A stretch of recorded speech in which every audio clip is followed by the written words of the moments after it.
حرارة الصيف لم تمنع حب العراقيين طويل العهد والمتجذر مع الشاي أو توقفهم لقد حجزت لك زكركة كركزة كرزة. أطفال بعمر الزهور لم يعرفوا شيئا عن دلع الصغار. أطفال بعمر الزهور لك ضايج. أنت قلت إيه ولا عملوا لك إيه أنت؟ قد تكون لسعة النحلة مؤلمة ويكرهها الكثير، لكن عادة. أوكي؟ عادة. إلى متى تبقى هموم السلطة الرابعة ملبدة في نفوسهم حتى يلا عاد اشترح هذا يلا إعادة. هذه المناطق خارج حدود البلدية، لكن من يسكنها. تعال يا عاطف اقرا لاخوك الكبير الجواب يا عاطف. تعال يا حبيبي اقرا له الجواب. إذا طبقت من قبل أصحابها. يلا عينا جاهز. استياء وتذمر أهالي هذه المنطقة من النفايات وعدم وصول بس ثواني. استياء وتذمر أهالي هذه المنطقة. كتبها هي يا جدع والله العظيم يا جدع ده انت هايل والله العظيم يا. مع كل يوم جديد يتجدد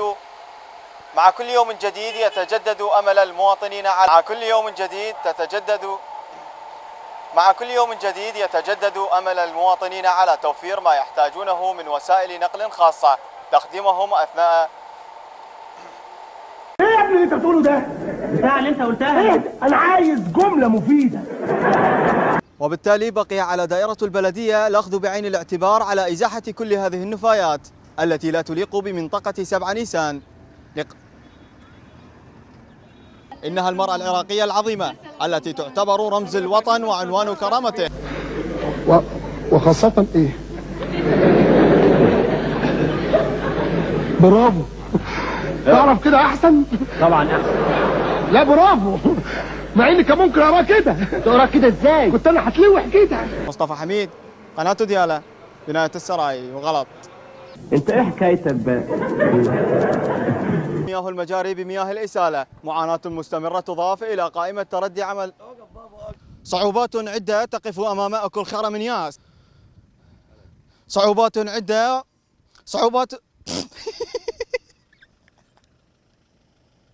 قلبي كل العاملين من خلال توارثهم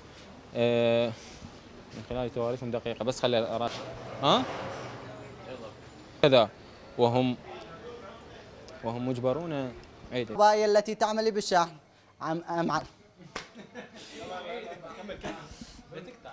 بعقوبة. مصطفى كريم، قناة ديالى. خلى عيده.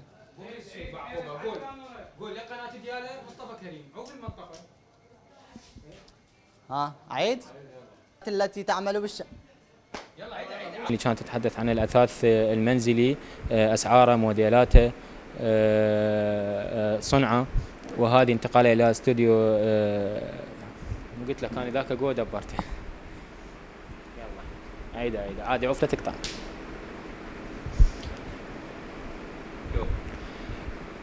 إلى هنا تنتهي جولتنا الصباحية اللي كانت تتحدث عن الملابس والأسعار والموضة، وهذه عودة إلى الاستوديو الأخبار وإلى اللقاء. تحية طيبة للمشاهدي صباح ديالى. تحية. خلينا نلغي أعزائي المشاهدين نكمل ليش طامس جوا؟ تحسين لا تخرب لنا الموضوع يا معود. اصبر شوية اي صدق.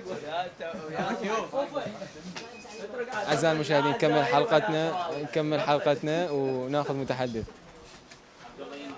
صور ما عليك صور. قوم صورها يابا إذا ما طلعك